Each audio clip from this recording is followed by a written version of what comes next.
Okay, everybody.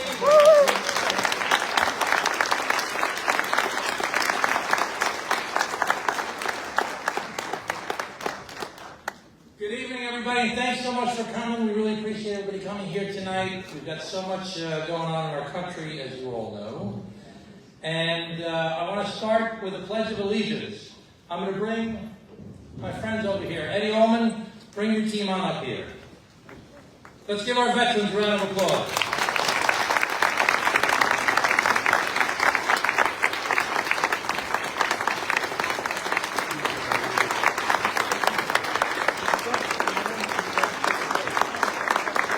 These guys are all, Ed Ullman is my caseworker in my office, actually, and he helped me back when I was county executive at Nassau County as the Veterans Affairs Administrator. He's retired like 3 times already. He's back helping me again, and these guys all work on the different academy committees for Laura and I. Let's give them another thank you for their service and for tonight.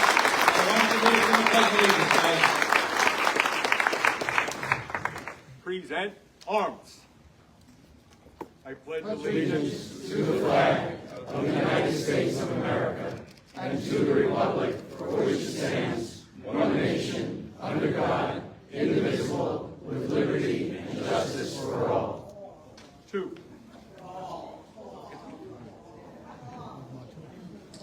For all, yes. Come on, let's give it. Eddie Ullman is going to thank you. Jim Buccarello, Rosalado, from the Army, Phil Cohen, the Marines, Kevin Fernandez, the Marines, Coast Guard in the Army, Martin Lansing in the Army, Fred Nielsen in the Marines, John Reality in the Marines, and Chris Levin. Chris is here. Are there any other veterans here? Any other veterans in the room? All the veterans stand up. Let's give them a big thank you for their service.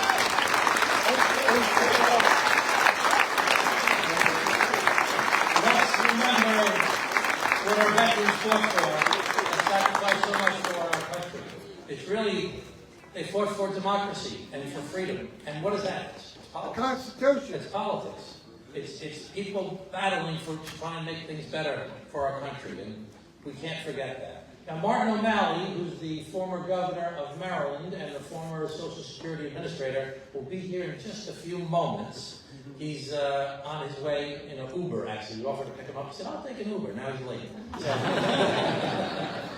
I want to let's give Laura Gillen a big thank you for being here. And we're going to hear more from these guys a little later on. This is Edward Rosario and Gabe Pedrero from the American Federation of Government Employees.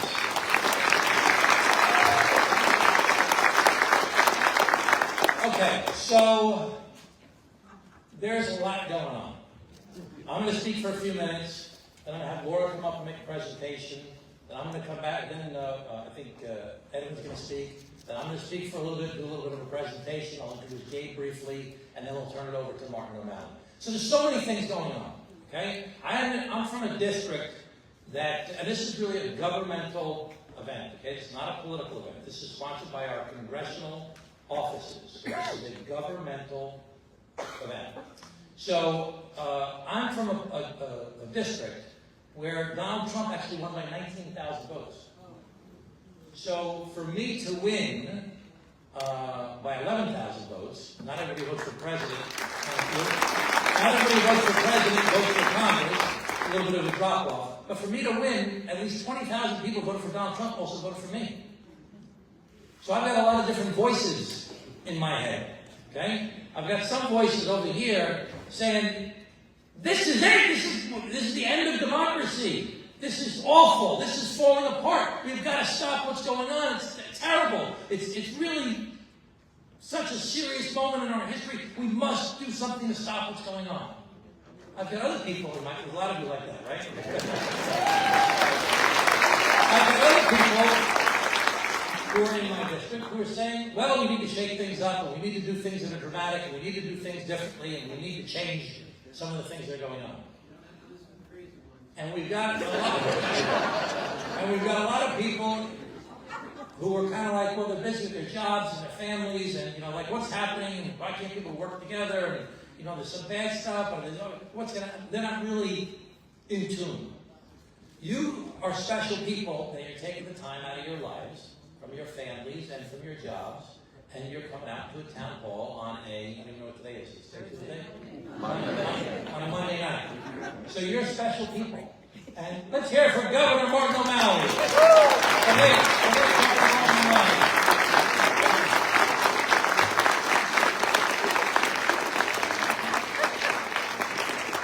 So just yesterday I did a post on my social media about yesterday. Did everybody know what yesterday's anniversary was? 250th anniversary of the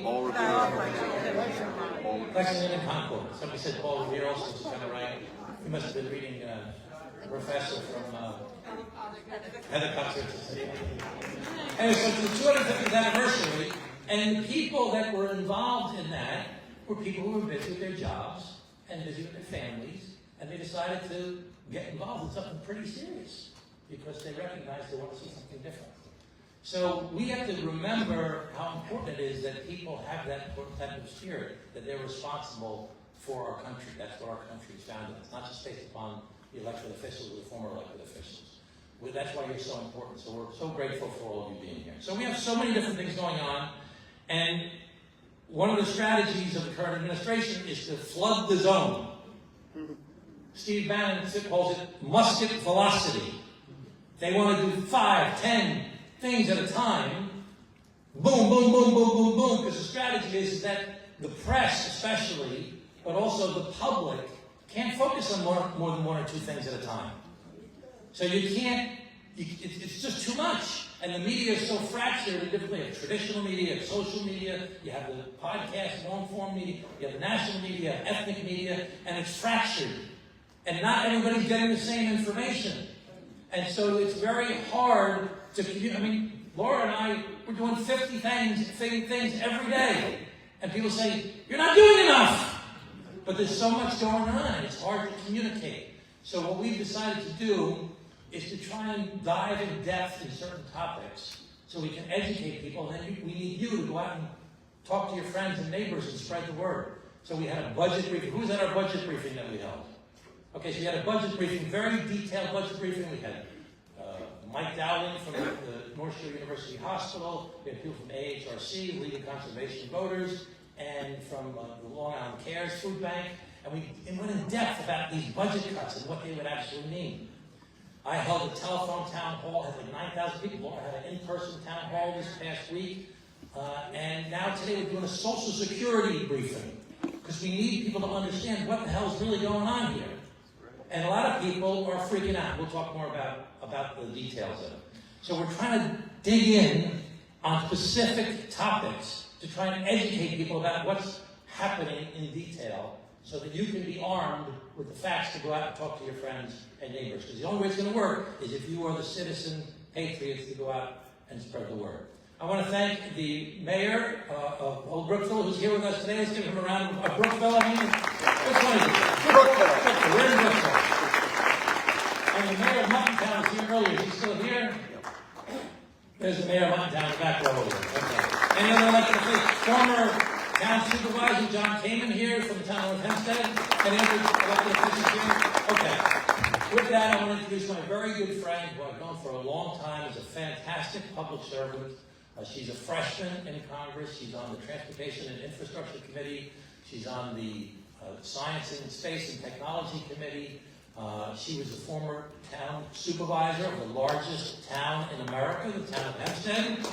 She was the first Democrat to get into that office in 100 years.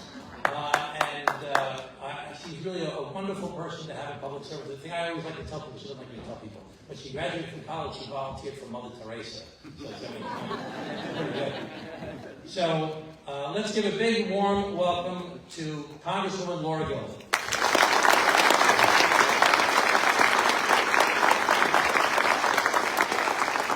When I first ran for office, I ran with Congressman Swazi. And he said, oh my God, he works for Mother Teresa. You have to tell everybody about it. And I said, I don't know. I did it so many years ago. I didn't do it to talk about it. And the thing is, I never really have to because he always does it for me. So I just want to thank Congressman Swazi for joining me again and putting on one of these informational presentations to kind of try to inform all of you of what's going on to the best of our ability, because it seems like things can happen and we don't even know what's happening. Because I'll give you an example. One day I was on the floor voting and I had an interview. I was going back to my office for an interview with the newspaper, The Jewish Insider. And in between leaving the floor and getting back to my office, the president decided that he's going to take over the Gaza Strip and turn it into a resort. And so I was asked about that, and I said I really couldn't give much comment because I just heard about it on my way in the door. So we're in some really interesting times. But again, thank you, Congressman Swazi, for helping put this together. Thank you, Governor O'Malley. Thank you, President Osorio and Mr. Pedrera, also for joining us. And thanks to all of you for coming out and being engaged in our democracy. The mobilization, the pushback that we're getting from residents, I think can really make a difference in how we see this administration and see acts of Congress go forward. Again, we are welcoming the former Commissioner of the Social Security Administration and the 61st Governor of the state of Maryland, Martin O'Malley, to Long Island. Thank you so much for joining us here tonight. So today, we're talking about Social Security. Social Security is a contract between the American people and our government. And it's based upon the promise that if you work hard and you pay into the system, that we will not let you fall and falter in your retirement, and that you should be able to retire with dignity. Social Security has never missed a monthly payment, and that's allowed millions of Americans to retire with the confidence that they will be able to make ends meet in good times and in bad. For many and the majority of older Americans, Social Security is their primary source of income during retirement. The 55 million retirees who received Social Security benefits last year paid into that system with their paychecks. It was their money, they worked hard to pay into the system, and they deserve to be assured that that money will be there for them in their future. So while Social Security also remains the single most reliable program for Americans planning for retirement, it's also a lifeline for many, many others. It's broader than just retirees. It's also workers with disabilities who have lost, or workers who have lost loved ones. In 2024, about 8.3 million Americans with disabilities received disability benefits through SSDI, Social Security Disability Insurance. And these are often individuals who worked for many years before they developed a disability. And cutting or weakening Social Security would mean turning backs on those most in need, including not only our seniors, but special needs and disabled people and our veterans. When the unthinkable happens, and when a spouse or a loved one dies or a parent dies, Social Security will provide a lifeline to ease the financial strain and pressure that these families face.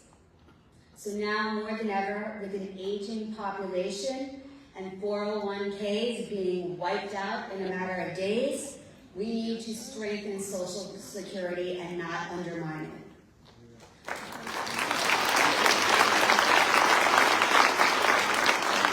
In addition, we're all here, we all live on Long Island. We know that we live in one of the most expensive places you could possibly live in the country. So we must ensure that Social Security reflects seniors' rising costs by implementing cost of living adjustment increases that will help Nassau County seniors retire comfortably in one of the most expensive places to live in the country. So as your representative in Congress, I speak for myself, but I think I also speak for Congressman Swazi, that's why he's here today, to say that we will always support Social Security. We will resist any efforts to slash or privatize Social Security and continue to fight back against attempts to shut down Social Security offices, to have mass firings of staff, and to eliminate key services that help Americans access their benefits. Earlier this month, I was proud to stand with Congressman Swazi and thousands of others in Mineola at the Hands Off rally that said we have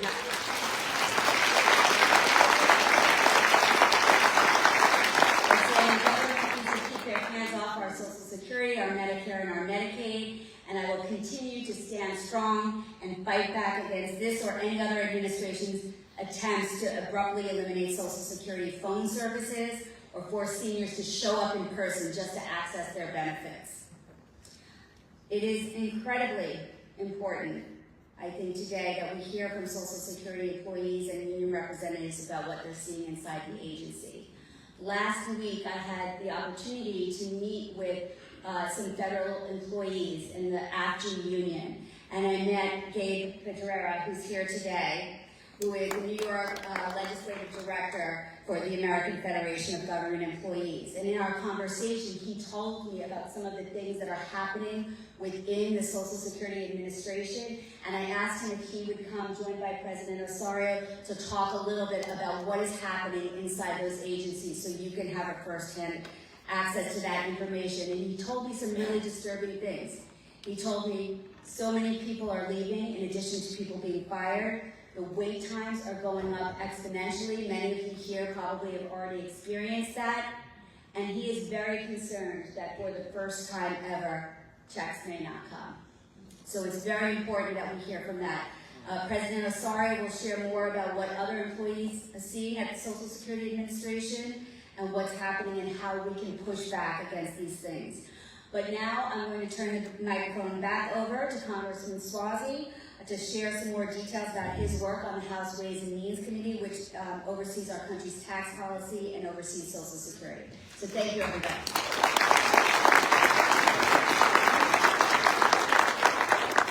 Okay, so what can we do about different things? We have three tools available to us. We have legislation, but we're in the minority. So legislation is not easy to get done when you're in the minority. You don't have enough votes to get it over. There's all kinds of laws out there we've signed on to try and prevent some of the abuses we think are taking place, but if you can't pass it because you don't have the majority, you don't control what gets on the floor, that's not easy.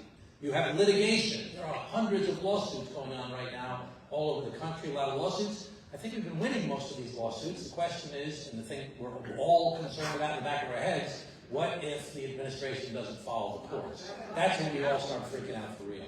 So that's a very, very big issue. I actually saw a federal judge this morning, like casually, not an official meeting. I was talking about what the judges are saying, things like that. So he was reassuring in many ways. And third is mobilization. Get out, educate people, tell people what's going on, educate more people, and try and bring more people over to our side of thinking to try and address the problems that we face. And that's the key. I make a point of highlighting those Republicans that are actually saying things that they're concerned about with this administration. Just Don Bacon today, who I know from the Problem Solvers Caucus, he's a guy from Nebraska, who said that, is it Nebraska or Kansas? Nebraska. Yeah, Nebraska. Yeah, yeah. Who said that? Yeah. Very good, thank you. You're hired. So, he said this today, he said, Hegseth is an amateur, this guy's got to go. So that's a Republican said that. That's a good deal. And we have to try and find those instances and highlight them, and there are more instances like that. Okay, so who's on Social Security? Do we have the first slide? Oh, thank you. Let's give Long Island University and Tele Center a big round of applause. And I want to thank my staff and Laura's staff who did a great job pulling us all together. Let's give them a big thank you as well. Okay. How many Americans receive Social Security benefits? 69 million Americans. I think Laura just said 55 million, but we have 51 million retirees, 3.8 million children, 3.7 million widows. They said this is not going through on Facebook. You got to hold the microphone to your mouth.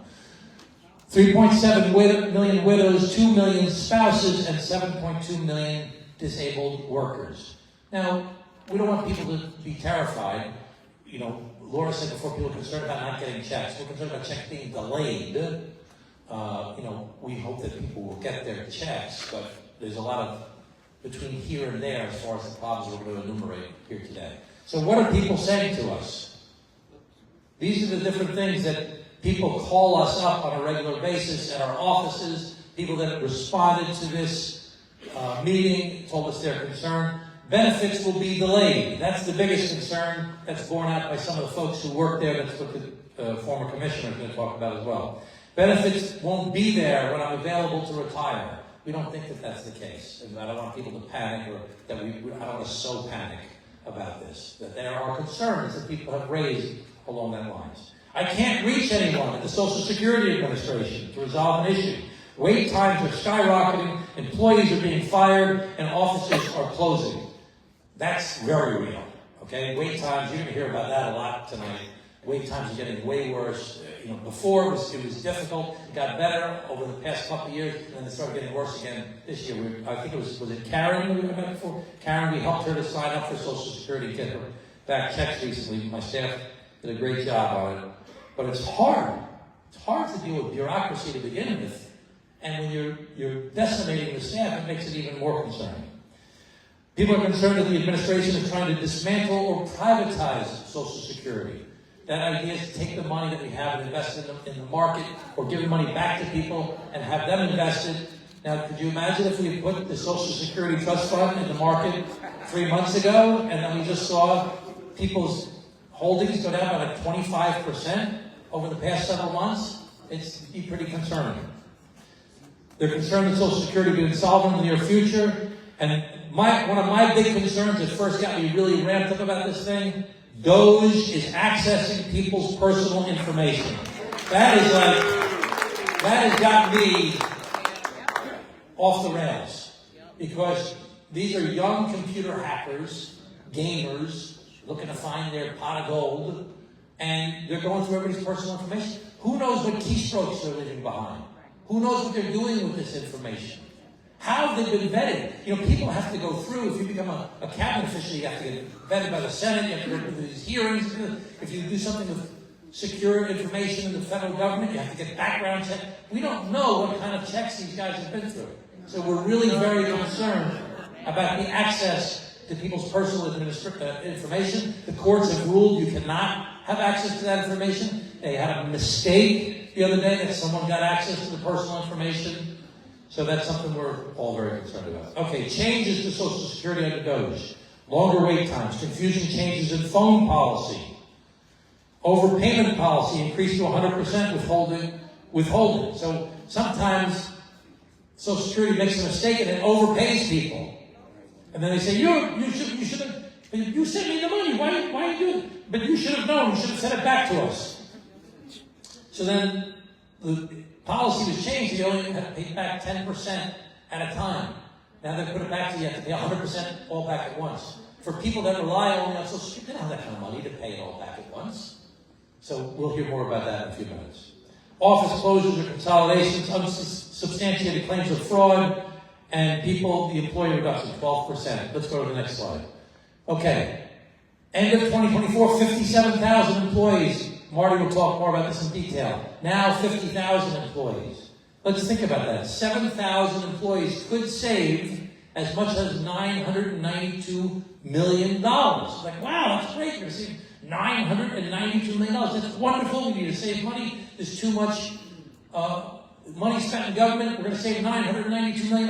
But Social Security's total spending is $1.6 trillion. Now put this in perspective. You're cutting all these employees. You're screwing up the administration of Social Security for a thing that people rely on as one of the most basic things in government policy in the United States of America that everybody relies upon. But cutting those 7,000 employees for this massive, big, important program in America only saves, now everyone wants to know what that number is. It's hard to understand what that number is. It's not 1%.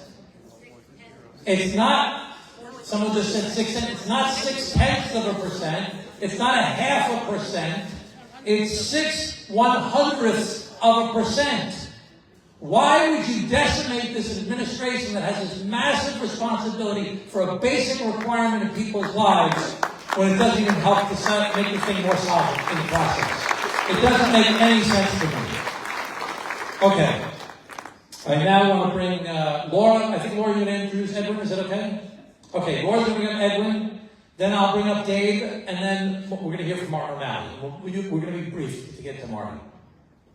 Okay, so I basically told you why I invited President Osaro and Mr. Pedrera here, because They came and they gave me an inside perspective of what is actually happening, why these delay times are going up, and what their perspective is as operators inside the Social Security Administration system. So I'm going to just turn it over right now to President Osorio.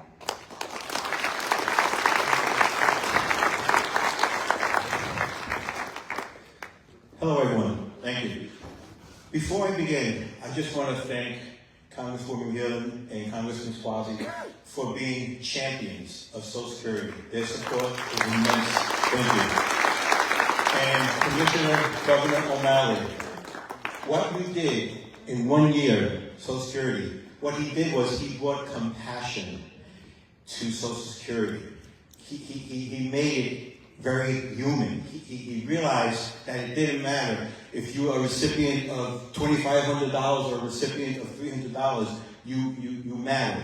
And he did everything he can to bring that sense of humanity and empathy to Social Security, and I thank you. Now, I was introduced as a local president.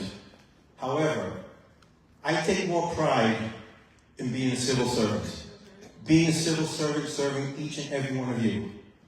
Because not only did I work as a claims specialist at Social Security, but I was a recipient. I'm legally blind, and as a child, I was a recipient of SSI in Social Security.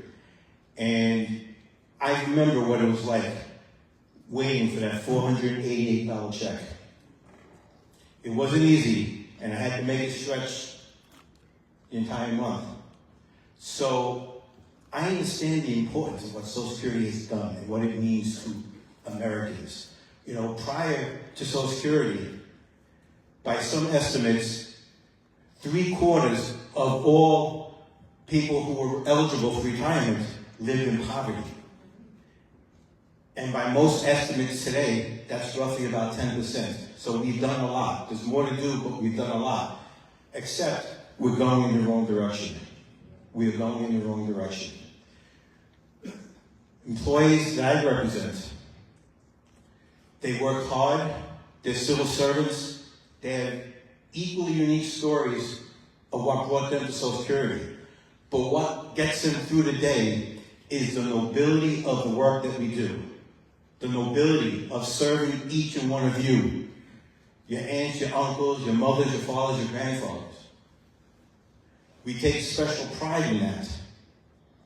And unfortunately, it's getting more challenging to feel that sense of pride when you start feeling like you're getting denigrated.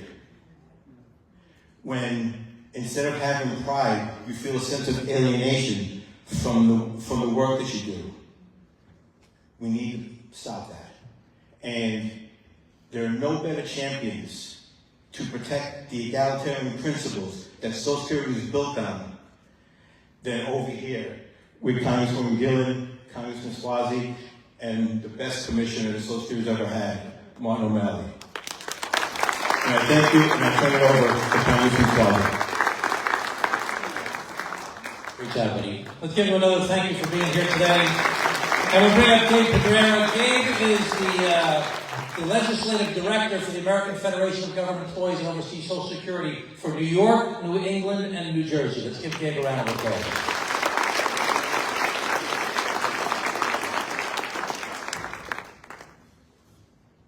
Thank you, Tom, and thank you to everyone for being here tonight.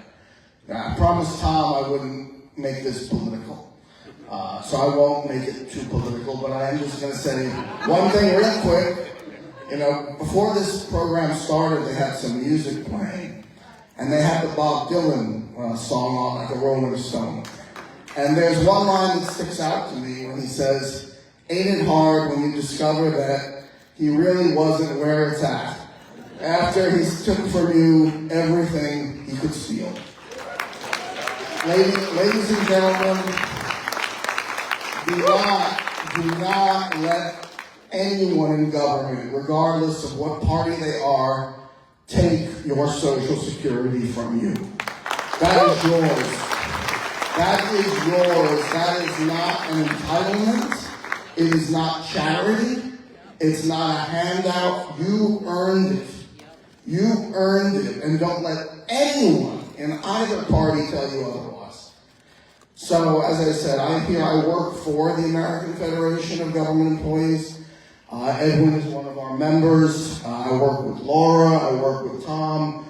Martin O'Malley was a great commissioner. He is missed. He is dearly missed by the staff.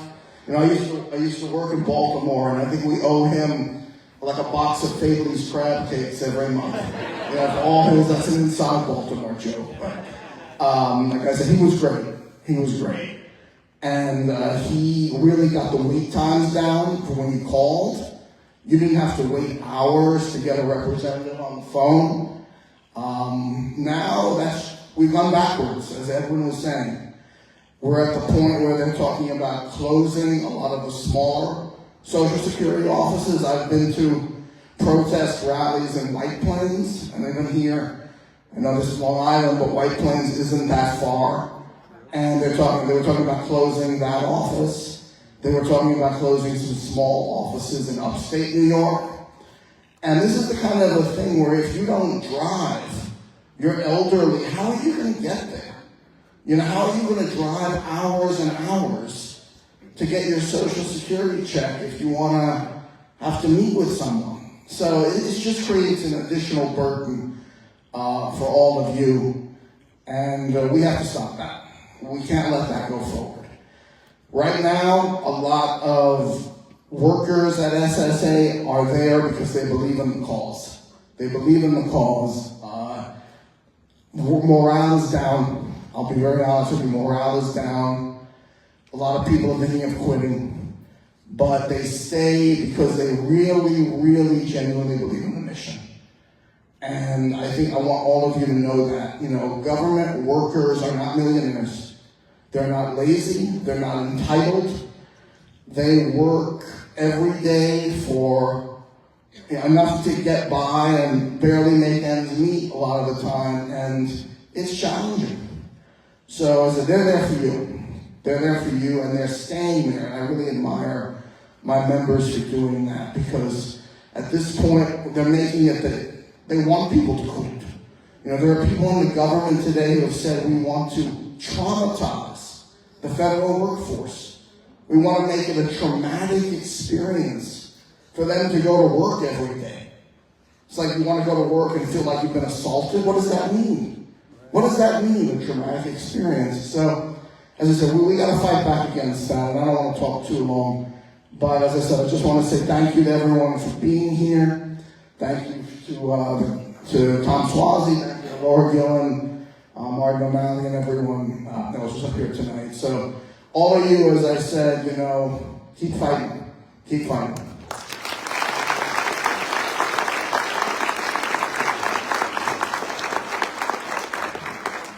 Thank you, buddy. Let's give him another thank you.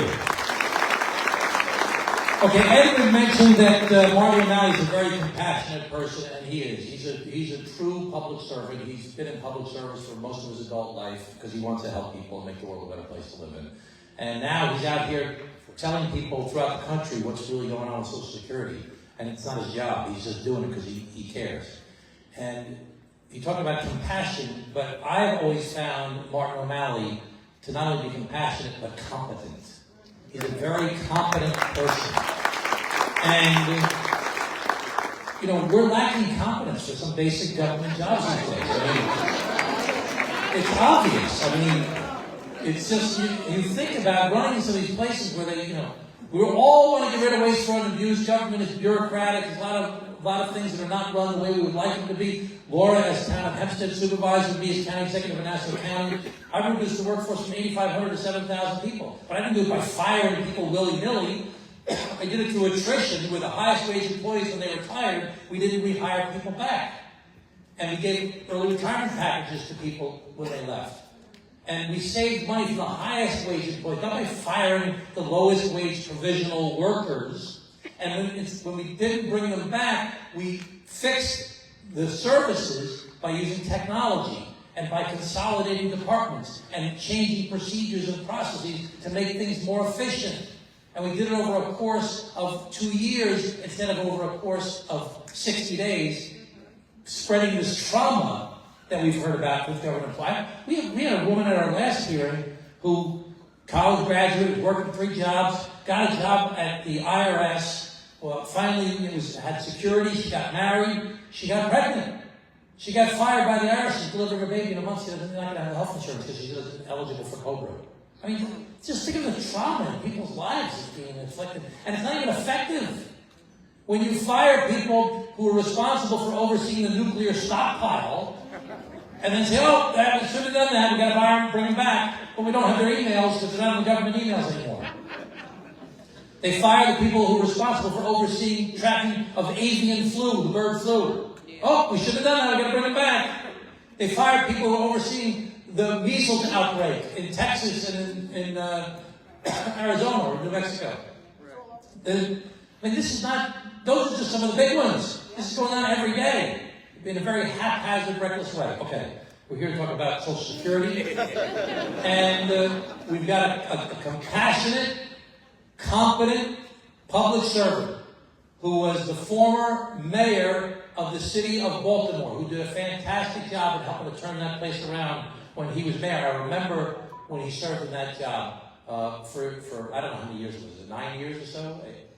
7 years, up through 2006. Then he was the governor of the state of Maryland. And then he served in this job as the administrator of Social Security Administration. Let's give a big warm welcome for Governor Martin O'Malley.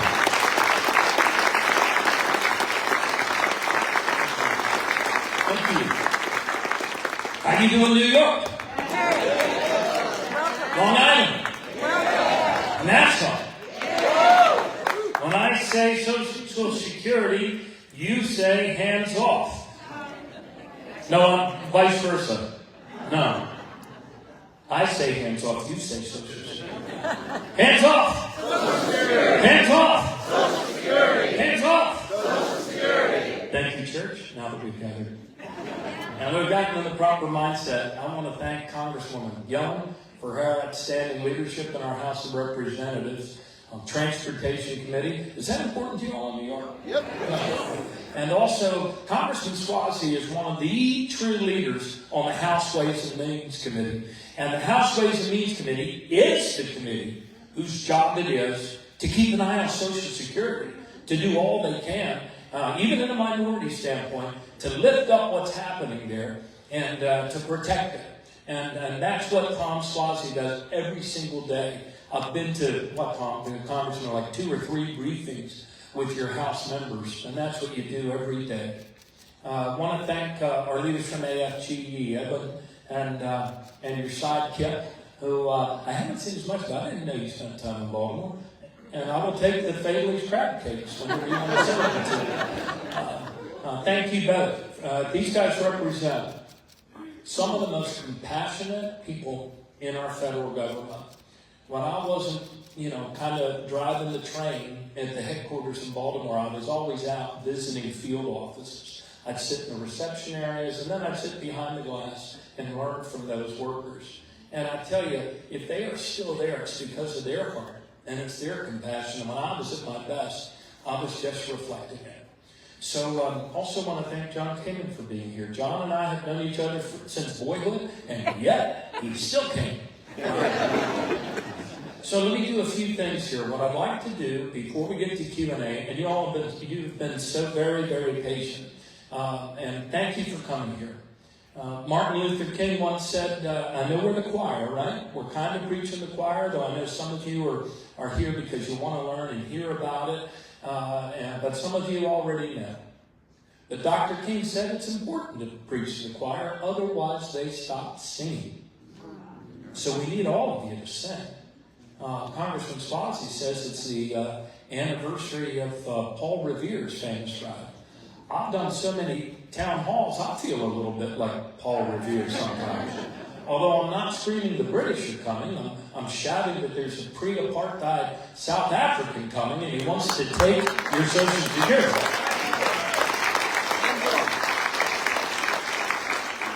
So I want to, in the next 15 minutes, I'd like to burst a few of the big lies because they're trying to, you've seen them rolling out, they want to undermine trust. in the program and an agency that has traditionally enjoyed the second highest rating in trust among the American people of all of the federal government departments. You know who they're second to? Postal office. Close. Are you a postal worker? I knew it. They're second only to the National Park Service in Smokey the Bear. So that's pretty good, huh? So I want to burst a few of those big lies. I want to show you some slides to help you understand kind of why this is such a vulnerable time in the history of the agency. Well, it's a vulnerable time anytime if you're going to gut it with a chainsaw. And then I want to share with you, a little bit about the progression of the things that they've done there, so that you know. And I don't want to depress you, and I don't want you to wallow in despair or fear, because those aren't useful emotions. Thomas Merton said any appeal that begins from a standpoint of despair is bound to fail.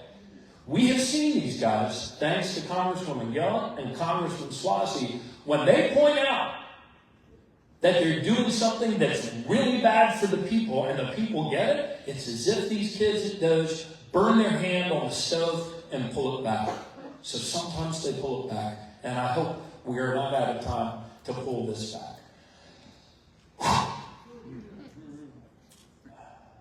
In a magazine article in Salon, there was an interview of Elon Musk, our unelected co-president. And he said in that magazine, and I'm quoting him, that empathy is the greatest weakness in the Western mind.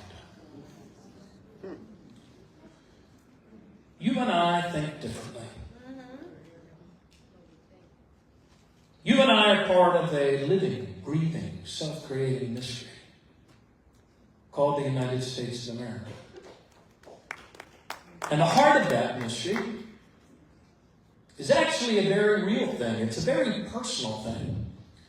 It is the freedom to believe in and to act upon a very powerful truth.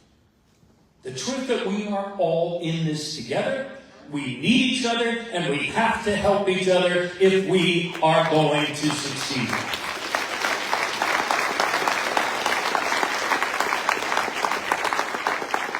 You see, because you took the time to come out here tonight, that the greatness of our country isn't measured in the amount of wealth we accumulate or the size of our armies. No. It's measured by the compassion and the care that we demonstrate for one another. To feed the hungry, to heal the sick, to care for widows and orphans, those in the dawn of life and those in the dusk of life. Every soul. And there is no act of compassion and caring more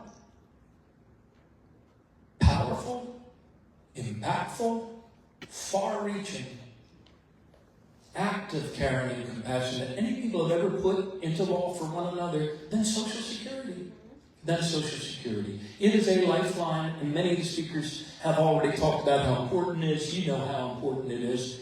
It is a lifeline. 40% of seniors living alone depend entirely on Social Security as the difference between living with dignity and living in poverty. And so when President Biden asked me to come to this agency, first of all, I was shocked. It was not a card that I would have picked up from the table. I wasn't lobbying for it. I was minding my own business in the international food aisle on Valentine's night at my local giant grocery store. And I got a call from Neera Tanden at the White House. She said, I hope I'm not bothering you. I said, no bother at all. You're busier than I am, Neera. What's up? She said, what's the biggest agency with the greatest amount of contact with the American people after the post office and the IRS? I said, Social Security. She said, right. And they've really been struggling. Their staffing's at a 50-year low, and because of the baby boomers, their customer base rises every day to an all-time high. And because some in Congress, not these two Congress people, But some in Congress for the last 10 years have been level funding them. And as their costs go up, that means they have to make up and land on an even budget at the end of the year by letting the Grim Reaper wipe out attrition. Eliminate jobs by way of attrition. And therefore, every leading service indicator has been going downhill. And it's a really, really tough problem. But the president knows how you love tough problems. And so I said I'd do it. And now, where is Zoe, our able clicker? You are the maven of the clicker? Okay. I'm going to ask you to put up the first slide. I'm going to show you a few slides in rapid succession. I have the clicker up here? No? Okay. This probably says it all. This graph, the blue bars, are us. U period, S period, who are receiving benefits from the Social Security Administration. And this year now, it's climbed from that 69 million to 73 million. The red bar, the red line, represents, up until 2024 that is, staffing. And you can see at one time, that red line was above the blue line, right? And then you can see where it starts to go down. So, now we're clicking for right now. I want to bust a myth. And you've heard it. Social Security is a Ponzi scheme. Not a Ponzi scheme. Elon Musk. Bitcoin might be a Ponzi scheme. But not Social Security, because Social Security is actually a pay-as-you-go program. In other words, in 2024, people working in our economy, Americans working, contributed $1.3 trillion to Social Security. And that very same year, we sent to beneficiaries that $1.3 trillion plus an additional $100 billion because of the rising customer base. Well, where did that $100 billion come from? Did we borrow it? No. Did the Chinese give it to us? No. We contributed it, and ever since Congress last adjusted the program, they built in what they hoped would be a surplus reserve that would last the lifetimes of the baby boomers. Well, I'm a baby boomer, and my lifetime isn't over. And so the second big lie, so what they did, was they built up that surplus. It's now 2.6 trillion, roughly, a little below 2.6 trillion. So that's where they got the difference between what was paid in last year and the benefits, the 1.4 trillion that went out. They took it from the surplus reserve as planned. Second big myth. Social Security is going bankrupt. Well, you already know that's a lie because it can't go bankrupt. But it is facing a 17% reduction in benefits by 2035 unless Congress acts. Like they do every 30 years. Because Social Security operates on a 75-year forecast. How many of you operate on a 75-year forecast? Not very many of us. I certainly don't. But that's how Social Security operates. So along that line, Congress makes adjustments every 30 years because some things change after they make the last adjustment. And one of the things was changed was that many changes happened in the tax code that exacerbated income inequality.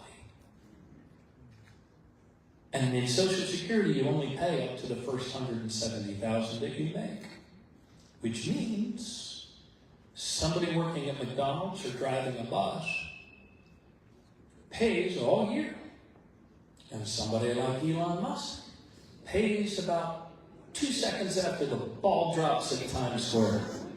And then he's done. So the fact that it's going bankrupt is not true.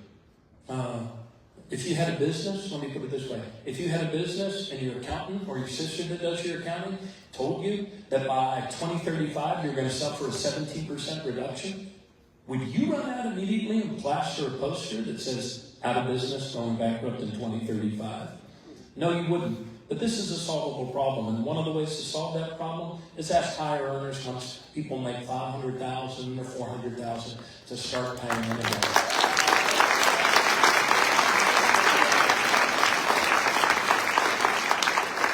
Which brings me to two other big falsehoods, and then we're going to go through the rest of the slides and open it up to Q. And well, I have one other thing to do by then. I've got to go fast. Here's another falsehood. There is a zombie apocalypse stealing money from Social Security every single day. There is no zombie apocalypse, okay? Social Security is automatically alerted from all 50 states and the territories the second that a death certificate is filed in those states. Secondly, once you're over a certain age, if you stop billing Medicare, that's a flag, and Social Security gets notified. And thirdly, because the vast majority of Americans, are honest, third-party reporting, people call in. They even wait on hold for a long time, or used to report a death of a family member, which fifth, I think, up to big lie. Illegal immigrants are stealing your Social Security dollars. They were attracted here because they get enormous benefits from Social Security the second they enter the country. Not true. In fact, illegal immigrants, so-called, people working here outside of legal status, actually contribute $25 billion to Social Security for the rest of us.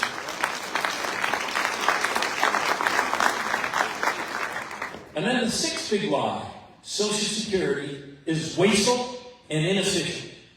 I'll tell you who's creating waste in Social Security and adding and creating inefficiency. Elon Musk is the one creating waste in Social Security. And he's doing it by paying money that you paid in to a depleted workforce to leave right now and not let the door hit their backside on the way out. Let me talk about inefficiency, and let me show you this next slide. Social Security is the most efficient insurance company in the United States. It's not just a payment center. In fact, Treasury does that. And we already said, nor is it a Ponzi scheme. But when Social Security, when the red line was above the blue line in that staffing chart, when they operated well, they operated at nearly 1.2% overhead for benefit pay. Look at Allstate. Allstate is 19% for benefits paid. And Liberty Mutual? Liberty Bibberty? Liberty Bibberty is 23%. So not inefficient. In fact, super inefficient when they're allowed, as Congressman Swazi pointed out, that, what was it, 0.0061 of a percent is what they save by driving people out of the agency, paying them to leave right away with your money. Next slide. The 5.7 up in 2024 was even with the 50% loan staffing. People like Edwin and all his colleagues in AFGE increased productivity by the largest year-over-year amount that they ever have. And these cats keep good numbers. Big round of applause for the employees of Social Security. Next one. So this is what we started to do at the beginning of last year. Knowing that everything was going in the wrong direction, we brought people together. We built out this room at the headquarters, and around that table were the top 15 deputy commissioners, depending on what we were looking at. And every 2 weeks, we did a rotating series on Mondays and Tuesdays of focus meetings. One of them was on the 800 number. One of them was on initial disability determinations, where, by the way, more people die than ever before waiting for their initial disability determination than any time since Eisenhower signed it into law. And then a third meeting was all about overpayments and underpayments. You get the idea. Next slide. At the end of 1 hour, we would adjourn, walk across the most important hallway in the headquarters to the follow-up room, and that's where we do our after action in that room. By the way, in the big room, go back 3 more, we actually live streamed this to all 120 senior executive service people throughout the agency. We live streamed it to our oversight committee staffs, whether Republicans or Democrats. They were allowed to attend virtually, and to our overlords at OMB. Advance 4 slides. 1, 2, stop. Okay, I told you these guys were really good at collecting numbers, but they never given permission to share it before, and they weren't brought together in a stat system, right, John? like so many mayors and supervisors do. So we brought people together every 2 weeks. Because people, human beings, us, we work against deadlines. This is customer service satisfaction by service channel. And we did the international colors of good to bad, green to red. Next one. This is the average speed answer on the phone. You can see in December of 23, it got up to 42.5 minutes. By that October, we got it down to 12.8 minutes. Next one. This was the 7-year trend on effectuating retiree benefits from the point that you apply. Our goal is 2 weeks. And getting up to 87% or 85% within 2 weeks. The last time it was north of that was 2018, and that line kind of looks like that red line, doesn't it? Next one. In the course of the year, they got it up to 87% in 1 year. Next slide. These are the initial, I should point this out. You see that last part? From November to December to January to February, where it's going in the wrong direction again? Your eyes do not deceive you. It's going in the wrong direction again. Next one. Those are the initial, that looks like a climate change map. It's actually the initial disability determinations. Your state was better than most at 185 days. Maryland was 362 days until initial disability determination. The backlog had been rising for 10 years. Next slide, Zoe. And this is where right around June and July, we finally started to bring down that backlog. Did a lot of policy changes that allowed that momentum to carry, but now they're wiping out staff at those initial disability determination places. Next one. This is the hearings, the ALJ hearings, the appellate level was 405 days. They got it down to 207 days, 277. So you get the drift. Next one, I think that's it. Oh, that's what it looked like when we started. Those are the individual places like White Plains that do the hearings. And by the end of the year, next one, Jody, that's what it looked like. So you can see, which leads me to the last myth. Social Security's broken. It's never worked. It never worked right. And that's why we need to do away with it. That is baloney. And that too is a lie. Because just that last year, we made it move in a better direction. And if we were to restore their staff to that 1.2%, they could get it. They could do a lot to modernize IT and to do the other things. So finally, before we go to Q&A, this is what's happened. And it's broken my heart. And Congressman Swazi said, I'm still out there. And I am. Because I love this agency. I love its people. And what these guys have done to them is cruel-hearted. And the people that are feeling the pain and are going to continue to feel increased pain are the American people. And the American people do not deserve this because they worked hard and paid in their whole lives for the earned benefit. When Donald Trump was elected with his co-president, I guess, Elon Musk, they put a woman in charge of the agency named Michelle King. She used to be the person in charge of all of the operations for, all of those field offices I showed you across the country. She lasted all of about 2 weeks. And then a guy 5 levels down, not even senior executive service, but somebody in the data analytics against fraud, little office, who ran an office, I think, of about 7 people. He was put on administrative leave, and this was in a declaration by Michelle King's deputy. He was put on administrative leave pending an investigation for sharing your data and mine with DOJ, contrary to the Privacy Act. That was the nexus of that was the probable cause for the investigation, and contrary to every protocol. And one of the things I learned about the culture of Social Security is those folks will protect your personal data with their sacred honor, And so he was put on administrative leave on a Friday. By the end of the president's weekend, a long weekend, Michelle was forced to resign. Her deputy resigned because she did not give them unfettered access to Social Security's data. And keep in mind that even people in the front offices with background checks don't have unfettered data. And that she was replaced by, guess who? The guy who was put on administrative leave. And the puppet commissioner has been nodding and saying, yes, sir, 3 bags full to the Doge people ever since. First thing he did was he dismantled the division called the Office of Analytics Review and Oversight, one that he was in. And presumably the deputy that signed off on putting him in administrative leave had her stand up at the end of the week and in a very emotional way announce to her colleagues that her division was being done away with. He was tearing it up like the flying monkeys did to the Scarecrow in the Wizard of Oz. And she was being reassigned to the press office as a senior advisor.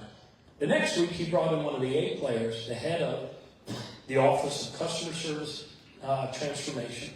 A player. He told him, you're fired for cause. And tell the other 70 people in your office, they're all fired for cause today, too. There was no cause. File suit. Had them all give him cardboard boxes. Told them this was their last day. An hour later, he brought in another A player.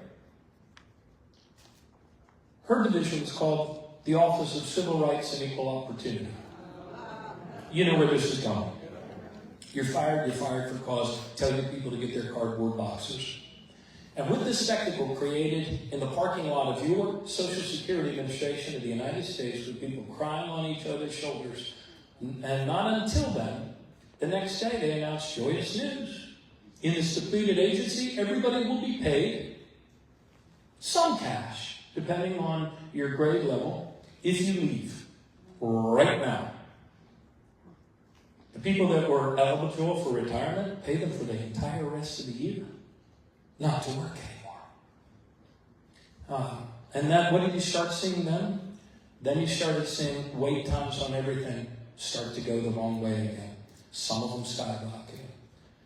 Then you started to see intermittent interruptions in the web of applications that rest on top of that green screen, COBOL-based, personal records of all of us with Social Security numbers and our earnings since our first job in the summer. So you're seeing more intermittent interruptions of them. And now in the last couple of weeks, you're starting to see that those intermittent interruptions are becoming more frequent and they're lasting longer. All of this will ultimately cascade because they've now done away with 50% of the people in IT at Social Security. 50%. And those are the people that not only understand how to code COBOL, they also understand how that web is held together on top of it. And without us driving people out, because Congress people, we thought that attrition was the enemy, we had 2 crashes of the entire system when it cascaded. Fortunately, it didn't interrupt the pay cycle. We got them both back up within 3 days. But what's going to happen is all of that's ultimately going to cascade. And I truly believe, and I've never hoped that I was wrong so much in my life, I truly believe it's going to result in some interruption of benefits for some period of time. And I believe that will happen probably in the very near future, like next month or so, I think. And I hope I am wrong. The Doge kids have said, the Doge young men, and all on Social Security, I think are young men, they have said that they're going to transfer the whole thing to a new program within the next 45 days. I hope they can. I don't think they can. And that leaves the final question. What is the end game to all of this? I wish I could tell you. I don't know. I don't know. I don't know if it's to demonize and then privatize. I don't know if it's to liquidate, take half of it, and pay you all lump sums and say it was going broke and it was solved anyway. That was a long time. I'm going to stop now, and this is the final thing I want to tell you. Do not stop telling your neighborhood, in your neighborhood, yes, and your neighbors and your family. Do not stop refuting those big lies, because the truth can defend yourself, but she has to be stated first. Post on Facebook, post on other places, and let's open it up to Q&A. Thank you. Let's give Governor Mark O'Malley a big thank you for educating us. Really appreciate it. So I just want you to know the pieces. What are you doing? On February 11th, I wrote a letter to the Social Security Administration asking for information about DOJ access to Social Security Administration files of beneficiaries' personal information. Co-sponsored 2 bills on March 5th to fight against Social Security office closures and DOJ access. March 5th, co-sponsored a resolution of inquiry asking for information regarding DOJ's activity. March 13th, co-signed a letter from Ways and Means to the Social Security Administration expressing alarm about attacks on Social Security Administration, including staff reduction, office closures, customer services. April 1st, spoken at House Democratic Steering and Policy Committee, where Martin and I first worked on this stuff. April 9th, co-sponsored a second resolution of inquiry for information about their plans to eliminate phone service in Post Field. Co-sponsored the Clause Off Social Security Act led by Representative Evans, which would permanently cap the default rate. The bottom line is, we're doing stuff all the time, but you don't hear about this stuff. There's so many things that people are being flooded with constantly, and it's hard to keep saying, what are you doing? Same thing with Congresswoman Gillen, with the legislation that she's co-sponsored. So what can we do? And we're going to open up for questions. And Laura has another meeting that she has to go to. And we've got to thank her. She just did an in-person town hall the other day. It was fantastic. Let's see what kind of action we can take. We need you, please. Write letters to the editor of your local papers. They don't do nothing. It does matter. They don't do nothing. I've talked to them. It makes a tremendous I'll try again. difference to send letters to your local papers. You know, the weekly papers. It'd be great if you get a Newsday too, but that's harder to get in. But your local weekly papers, send a letter to the editor. It makes a big difference if you do that. Okay? Organize community meetings and participate in local efforts. Talk to your friends and neighbors. It doesn't have to be like a formal meeting. It just be like you're hanging out with 5-10 people.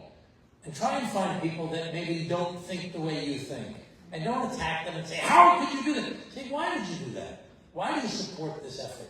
Let me tell you about how important Social Security is. That it's such a, you saw that thing about the percentage of overhead compared to other insurance agencies? That's amazing. And why would you cut 0.06%, 0.06% for one of the most important agencies in the whole country that has always been reliable? And yes, it takes too long to get on the phone, it's a pain in the ass.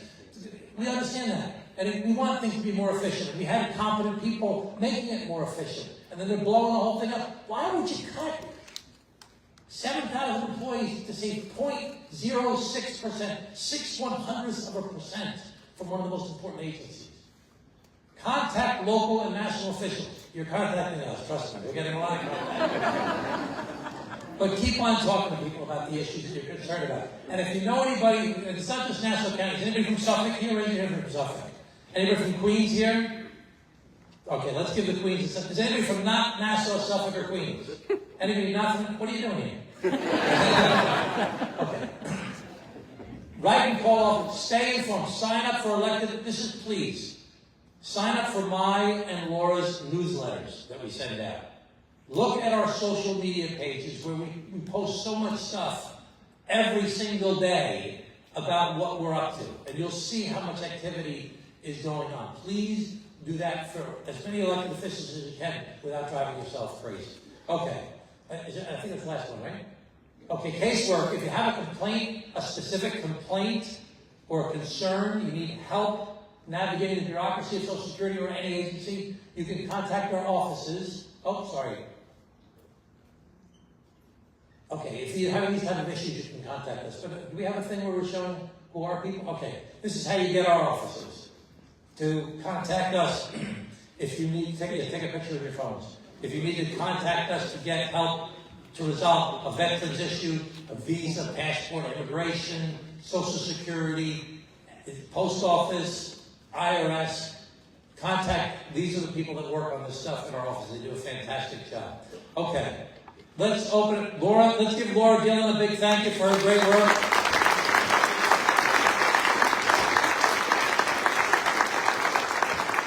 Thank you, everyone. Thank you for coming out. Thank you for participating in our democracy. I'm so glad to have been here with all of you. I'm so grateful. to Governor O'Malley, to our ACG folks who joined us here tonight. Please do keep in touch with our offices. It helps us advocate for you when we hear your personal stories. If you were on hold for 2 hours, we want to know about that because it helps us keep track of what is really happening in the field. So thank you all. I'm sorry I do have to go to another meeting, but Governor O'Malley is going to answer some of your questions. Thank you, Laura Gill. Okay, who would like to ask a question? Okay, do we have microphones for people? Yeah, I have a microphone, and then Brent has a microphone over here. Where's the microphone you have? Okay, just put it close right here. Who has a question? Right here. Right here. Tell us who you are, where you're from. You can just do your first name if you want. You can do Hi, I'm Debbie. Debbie. From Town of Oyster Bay. You are my representative, so I'm going to speak directly to you.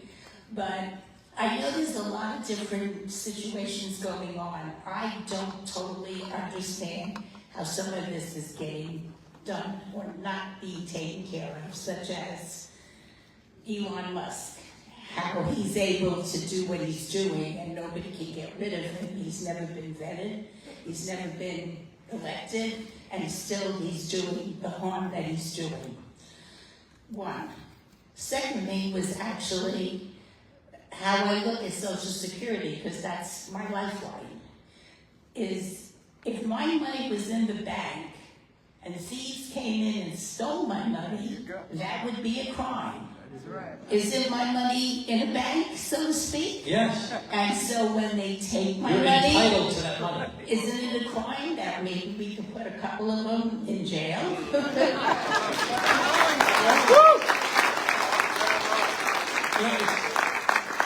So the bottom line is that they're using different provisions in the law to try and find. If you notice, Elon Musk hasn't been on the front pages for the past week or two. Okay, there was a great article written in the Daily News years ago, back in the 1980s, and they talked about the president at the time. He said, "This is what they're pickpockets." And what happens with pickpockets? Pickpockets work in teams. One person bumps into you, and when you're looking at the person bumping into you, the other one picks your pocket. So we have all these things, flood the zone, muzzle velocity, that they're trying to distract us, and we're concerned that they're going to cut Medicaid. They're going to cut Medicare. They're going to try and wreck Social Security. So we have to not be distracted. People say, oh, we want to talk about more than Social Security. I need people to know in detail about Social Security so you can take what you learned here today and talk to people about it. Now, I think that we're slowing them down, sir. Remember the Signal conversation? Remember the Signal chat? That was a major security breach. Okay? What's it again? Another one. And you get a second one, right? But what happened? Nothing. That week, Trump came out with a 25% tariff on cars. That became the topic. And then it was the big thing he came up with right after that. I forget now, the big thing he came right after that. Greenland, too. Oh, no. Then he came up with the tariffs. Then he came up with the tariffs. Now, we haven't talked about the Signal chat for I don't know how long. We have to constantly stay vigilant on these different, and it can't just be the politicians. It's got to be all of us. And when everything's said and done, the most important thing is we have to win. If we don't win, we can't stop it from happening. So with that in mind, And so, let me just say something. So Elon, you really want to know how they're doing? They have a provision called special government employees. He's got status. He has to leave by May 30th. You notice he's been a lot quieter lately because he's dragging down Trump's numbers because of all of you and because of us highlighting what they're doing. And I mean, democracy actually works if we just got to keep at it. And you got to do piece by piece by piece. It's frustrating, but it actually works. So they're using a special provision of the law, special government employee, and they're breaking a lot of rules that the courts are saying that they are breaking the rules. They're stopping some of the stuff, not all of it. My biggest concern of everything else, the thing that nags in the back of my head, is when you have a 9-0 Supreme Court decision or a 7-2 Supreme Court decision, and if they don't follow it, what's the next step for us? So, okay, I wish it was all as simple as you're saying. Somebody yelled, it's impeach. There's no vehicle to do that. We don't have the votes. So, okay, let's go to the next question. Go ahead. Oh, let's do you, and then let's go to the one in the back after that. You guys are dying to talk, huh? Okay, go ahead. Pass the mic. Give her the microphone, please, Matt. Just pass it down.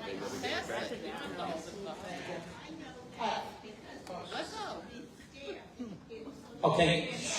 Go ahead, Steve. Go ahead. Hi, I'm Rosemary from Syosset. I know you like Mary. I know you do.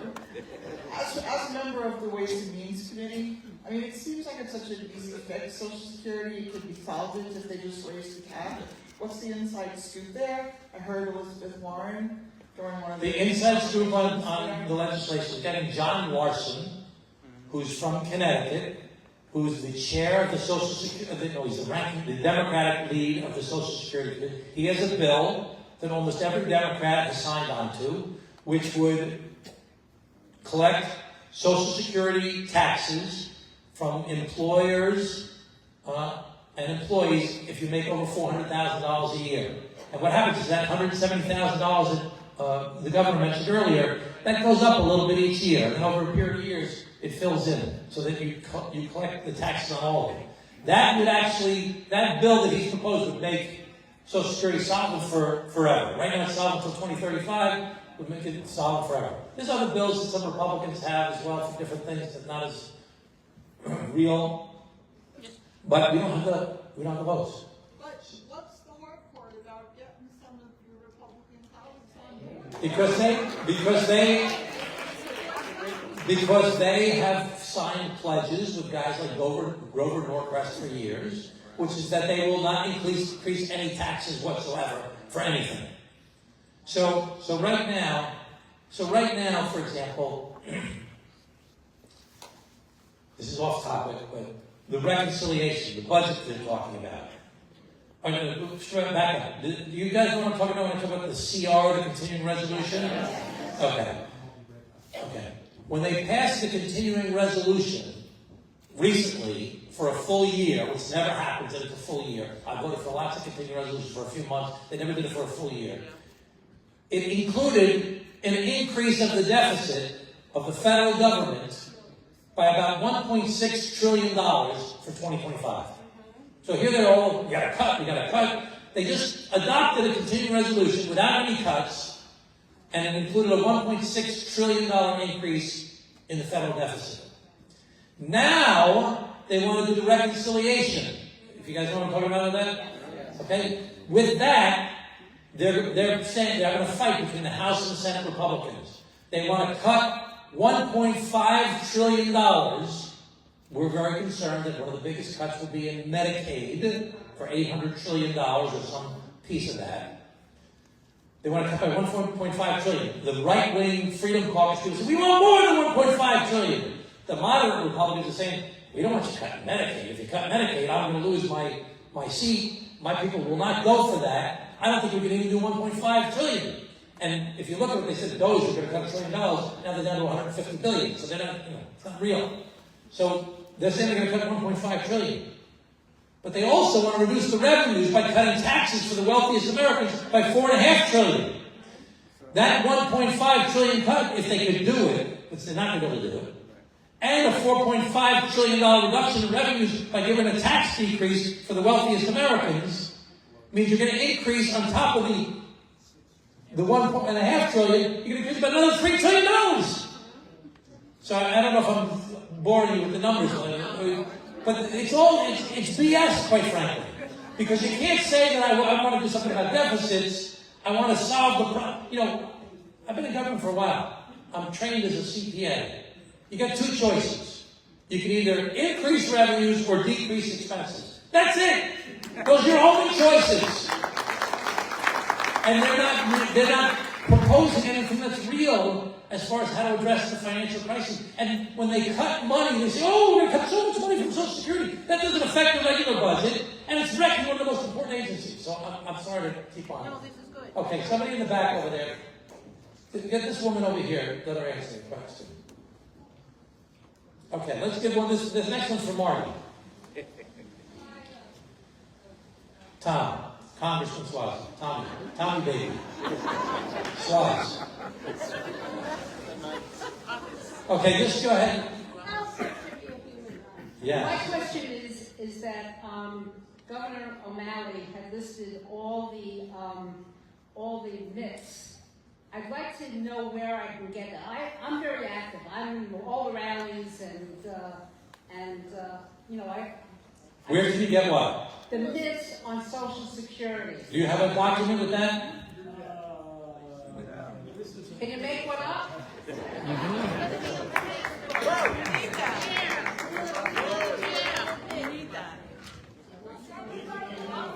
Okay, if you Google Martin O'Malley, you'll probably be taken to there.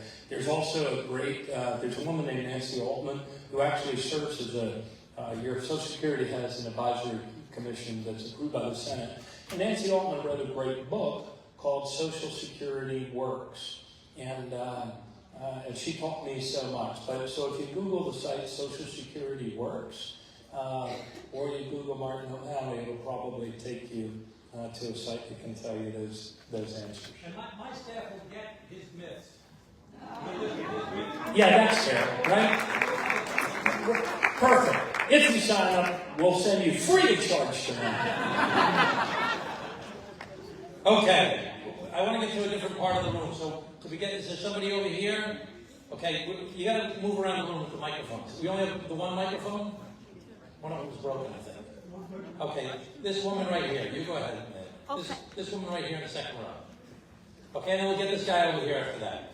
Okay, hi. My name is Laverne, and I am a former Social Security employee for 45 years.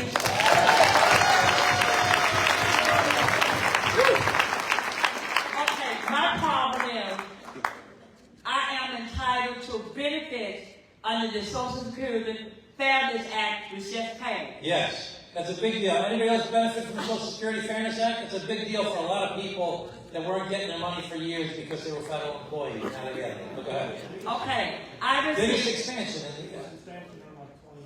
Yeah. Okay, I was responsible for that. my problem is I'm not able to get in, and I'm aware of the problem.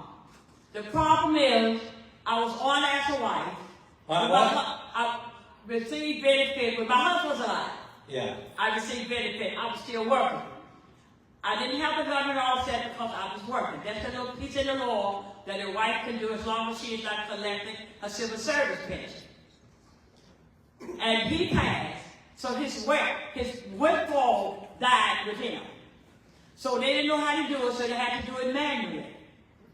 Okay, so then I went on. For a year, I received benefit as a widow. As a widow. Correct. Then I retired under Social Security, and I became government offset. Right there, I'm a government offset. Can I ask you a big favor? Sure. We're not going to solve this right with me and you right now. No.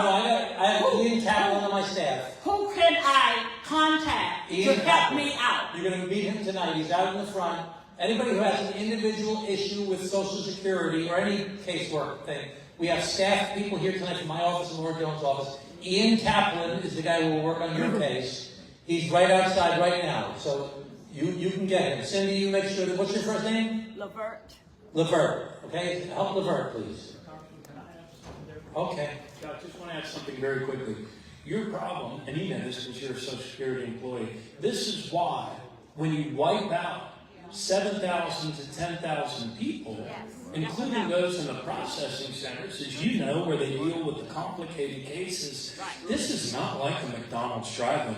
This is not something you can slap an AI bot onto the front end of the telephone. Right. That's right. Yeah.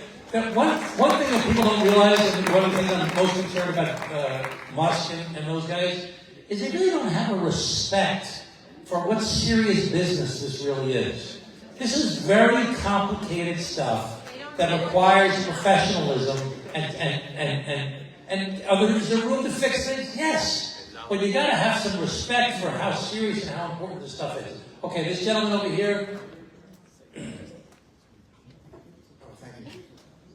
Conventional wisdom has been that you should wait until 70, if you can, to start collecting your retirement benefits. considering what's going on with Social Security, does that still make sense? I don't know the answer to that. Should he wait till 70 or not? That's a question my wife asks me every day.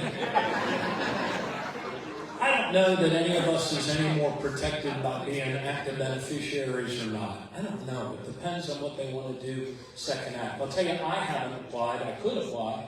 I'm 62. I haven't. Well, you're a young 62. I'm 63 in August. When are you 63 this year? Oh, okay. I'm older than that. Okay. That woman back there. Yep. Hey, my name is Roberta, and I'd like to know from you how we walk across the aisle and how we get our local congressmen that might not wear blue to join on this. And it is my understanding that several of them have. So, thank you very much. And that's really hard to do in today's environment, but it's so important, okay? And I get beaten up for this and I get praised for this, but I am the co-chair of a group called the Problem Solvers Caucus. It's 50 members of Congress. It's evenly divided between Democrats and Republicans. And the group was in trouble last year because they were all fighting with each other because of when Kevin McCarthy got kicked out. The Republicans wanted the Democrats to help save him, and that couldn't be worked out because McCarthy wouldn't negotiate. We are reconstituted. We are Democrats and Republicans, and we have working groups on a lot of different issues. My big issue is immigration. I don't know if people know that or not. We also have working groups on the budget and on permitting reform and on a whole bunch of stuff. So I've chosen to highlight Republicans that stand up and say things that they think is wrong with this administration. I think we need to do more of that. There's a guy who's in the Freedom Caucus. His name is, not the Freedom, a guy in the Freedom Caucus even. Is Gary Palmer? Yeah, I think he's in the Freedom Caucus. Gary Palmer. No, he's not in the Freedom Caucus, but he's a very regular conservative from Alabama. Okay? He said, Mr. President, you can't eliminate the Department of Education pursuant to the Constitution. That cannot be done by executive order. That can only be done by the House of Representatives and the Senate. You can't do that.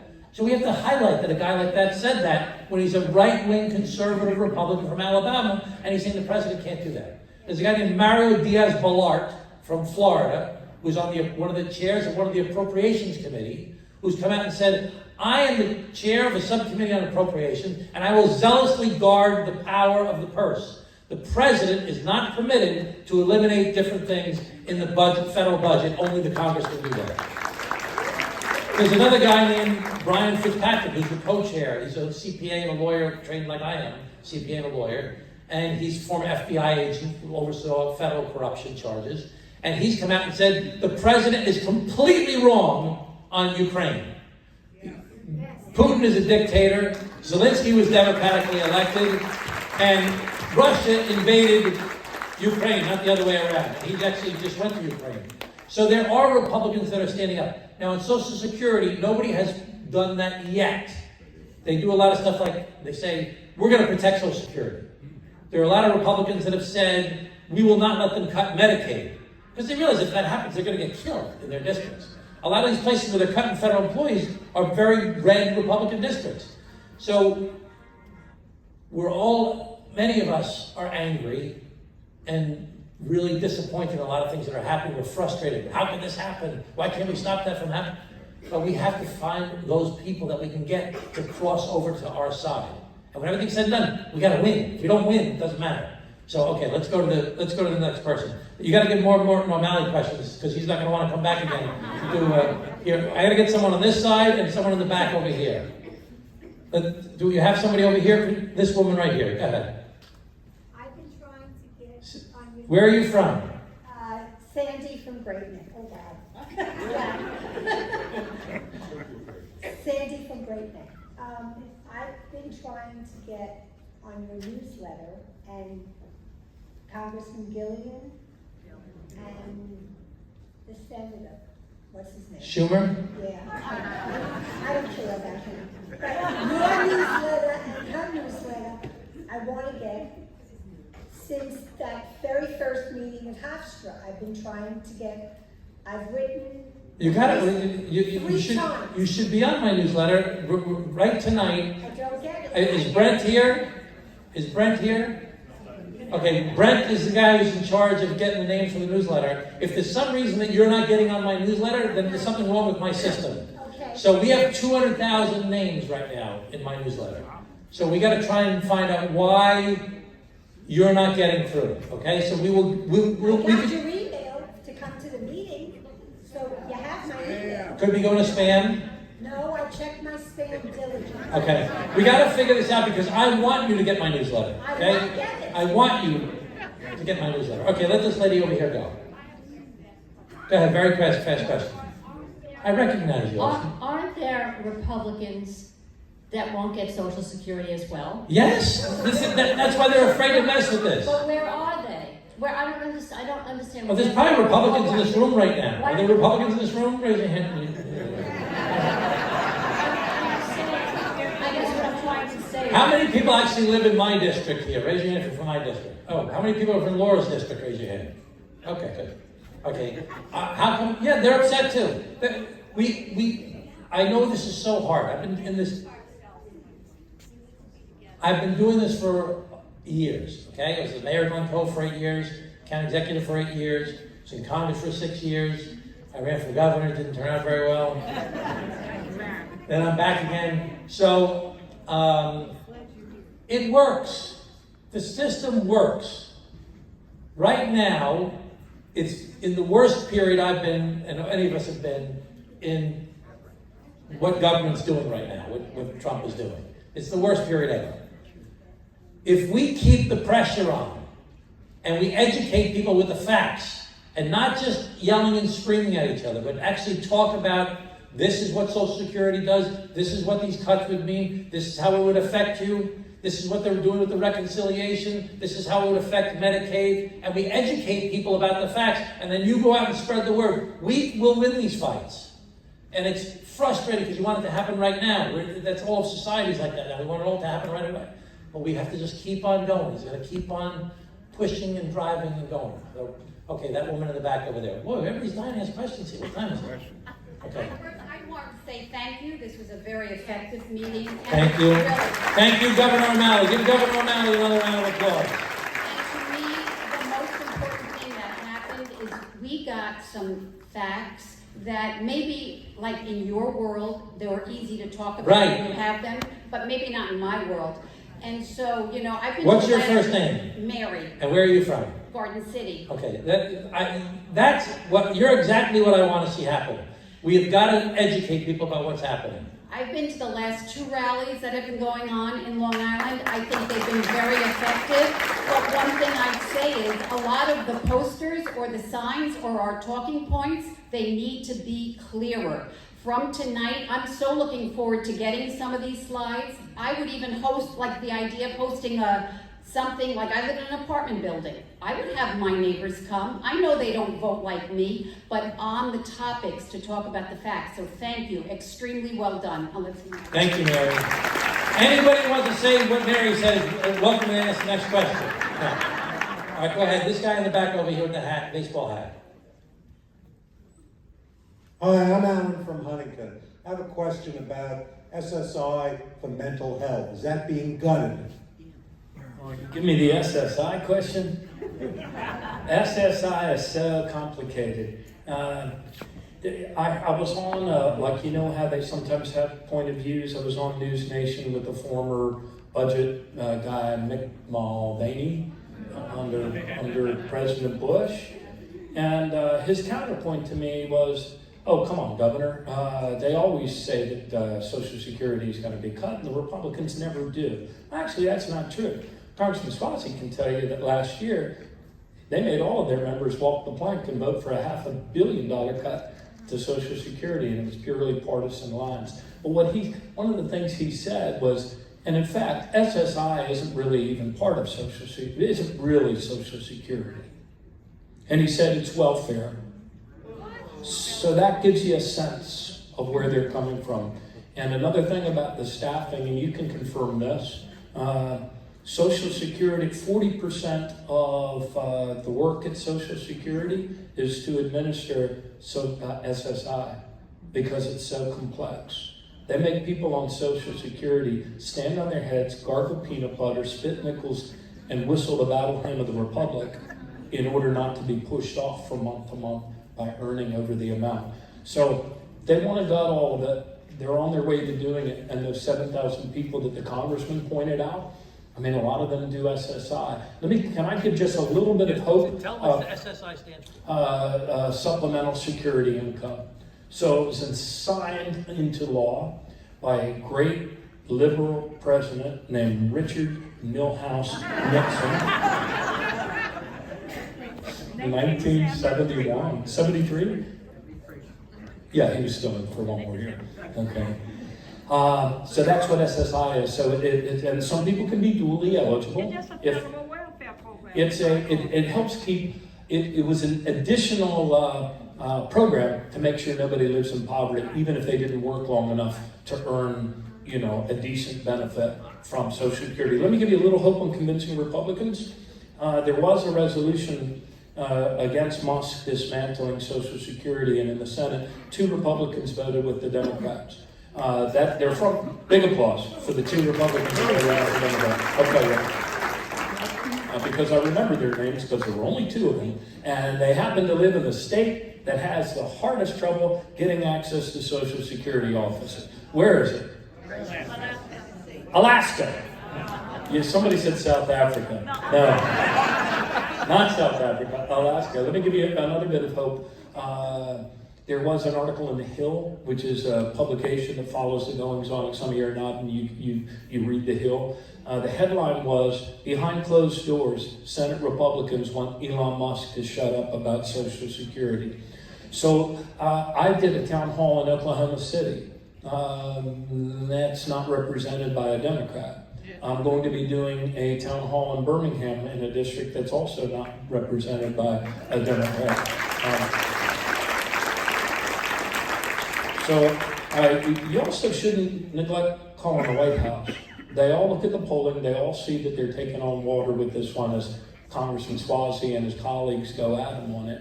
And so I wouldn't, we kind of wipe them off, even thinking of calling the White House, but call them. Every politician, everybody in Congress, and correct me if I'm wrong, Congressman, watches like a hawk what people are calling in about every issue every week. So when I'm in those other states, I encourage people, call your congressman and go, "Oh, well, they never vote our way." It's not about them voting their way or your way. It's about them hearing your voice. Don't let this rob you of your agency. Tom saved me here. These are your people. Okay, it's 7:41, I think. We got to end by 8 o'clock. Okay, I'm sorry. So, but I gotta tell you one thing philosophically about how I look at government. Okay, this is very important. America's founded social supplemental income. Okay, which is when people are disabled, they just can't survive, and they have to go through this crazy process. And they have administrative hearings, and then they go to federal court. When I was work clerk for a federal judge, I used to get SSI cases, and we have to rule, on those cases after it's exhausted the administrative process. But America's founded on 2 concepts: capitalism and democracy. Capitalism says the smarter you are, the harder. It's based on competition. The smarter you are, the harder working you are, the luckier you are, the bigger risk taker you are, the better you're going to do. Some people are better competitors than other people. If you're a good competitor, you're going to do great. Some people are bad competitors. Okay? Little babies are bad competitors. Senior citizens that are frail and elderly and can't take care of themselves and are getting sickly are not good competitors. If you get hit by a car and your legs are broken, or you get cancer, or you have a mental health problem, or some other issue that's stopping you, you're not going to necessarily be a good competitor. You went to school with some people, you're smarter than the other people you went to school with. Okay? Some people are not as good competitors as other people. In a system based upon competition, capitalism, the best system in the history of the world, created more wealth, lifted more people out of poverty, more innovation. Capitalism is the best system in the world. No system is better to make people's lives better. But in a system based upon competition, some people are not going to do well. They're not good competitors. We don't want, because you're a bad competitor, for you to be relegated to a life of misery. We have another system, it's called democracy. It says all men and women are created equal. We don't want, because you're a bad competitor, if you're a baby whose parents are not taking care of you, for you to be abandoned and you're gonna die. We don't want a senior citizen to be living in the cold or eating dog food. We don't want people to be living in a neighborhood where the great competitors are making a lot of money and they got a smokestack and they're polluting everybody, they're going to get cancer. We want you to put a filter on that. We don't want you to get your fingers cut off at work. We're going to have OSHA rules. We're going to put rules in place under our democratic system that says that all men and women are created equal. We don't want you to have a miserable life. We're going to put some guardrails in place. The challenge is you have to have a balance between these two systems. If you do all capitalism, competition, the strongest survive, you end up with some people do great and some people with miserable lives. If you do all capitalism. If you do all democracy and you put too many rules in place, you kill the goose and lay the golden egg of the competitive system. You have to find a balance between these two major ideas. But in our society right now, we've lost a sense of balance. All we're doing is yelling and screaming at each other all the time. We have to get back to a place where you're not just, you're one of those, oh, you're one of those. We have to find a balance between these two systems to make things work so that we can keep the economic engine strong, but we can also have people have a decent life as a human being. We have to find that balance. That's why things like this are important. Okay, let's say there's like 4 more questions, okay? Okay, one in the back over there, one of those two. Are you husband and wife? Okay, who's nicer of the two of you? No, ask the woman. She goes first. We'll let the guy do a question too. As a matter of fact, both do a question. You can hand it to them. You both do a question, and I'll answer them together.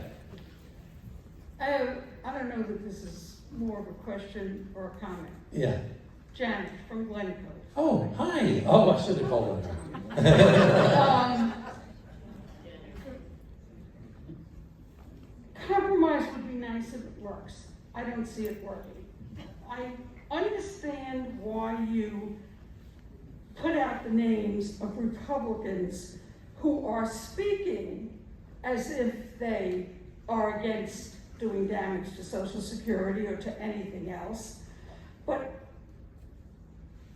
how can anything happen if you can't get people like that, who speak in the background softly, to actually vote on bills that are up for a vote? Because we can scream, and Lord knows you have heard me for years, whether you listen or not, for years. 30 years. And I've been doing that for longer than you've been in government. All the talking in the world. I mean, I'll die talking. I'm very old. But it doesn't do anything. We are in the process now of living through someone who ran to be a dictator, got elected, has his co-dictator, they're doing whatever they damn well please. And no one seems able to stop them. And there isn't a moral fiber in people who will speak quietly among colleagues. Okay, so how do you get them? Okay, okay. Go ahead, sir. You know, it's interesting. This is like following right up on her, a couple things. Russell Murphy, I live in Mineola. One thing is we have to reclaim entitlement. Oxford Dictionary, the fact of having a right to something. I am entitled to my own Social Security. Not in the Republican sense of the word, but I'm entitled to it.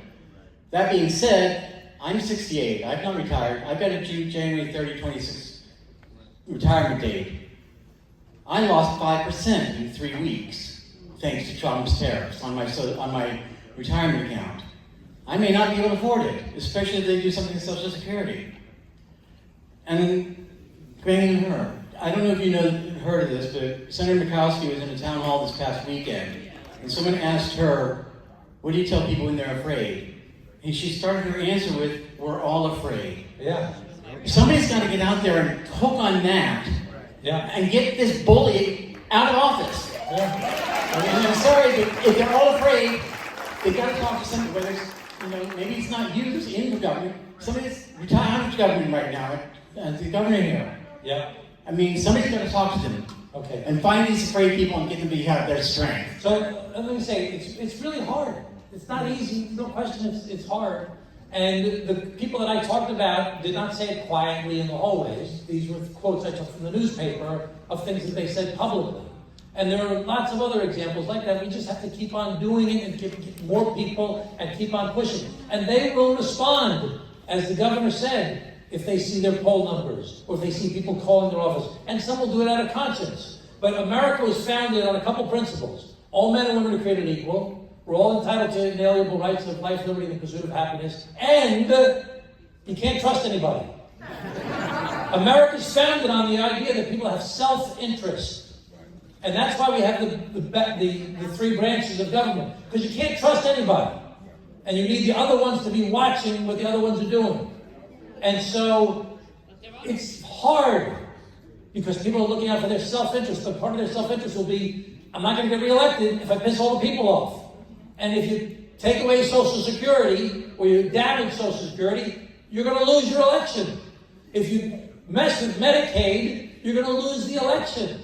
So we have to constantly educate people about these things and move beyond, as Mary said before, just the slogans and get the details and the facts and try to educate other people. Okay, we'll take a question over this gentleman right here and then this gentleman over here. Tell them about Florida 1 and 6.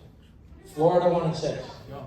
So there were recently 2 special elections in Florida, and Florida 1 and Florida 6, and what had been safe Republican seats, like at a 32%, 30-point margin, was cut to 15 points. I did town halls in both of those, happened to be doing town halls there, and what the candidates told me was that what they were hearing were from Democrats, Republicans, Independents with Social Security and veterans benefits. Yeah. Still first loser. Have either of you been to the grocery store? It's not only that. I mean, do you know what's going out?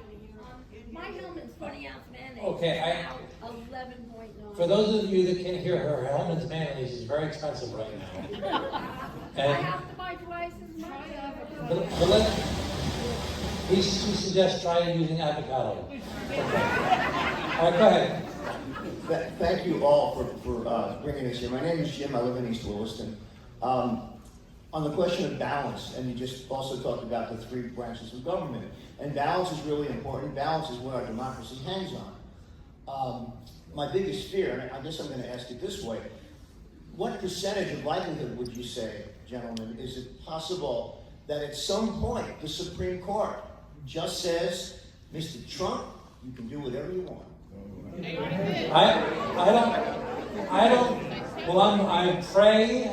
I pray and I hope that will not happen. And they haven't done that. They haven't done that. They haven't done that. They haven't done that. But we can go back and forth. But the bottom line is I think Marty's an attorney also. I was an attorney. I would clerk for a federal judge. A lot of these folks in these positions are pretty serious about the law and about integrity. Now, are there things that we've seen that we've been very disappointed with? When we saw the ethics violations by Clarence Thomas, for example, getting the gifts from the guy, and some of the other judges, that's pretty upsetting. And that needs to be fixed as far as I think that the Supreme Court needs to have ethics rulings.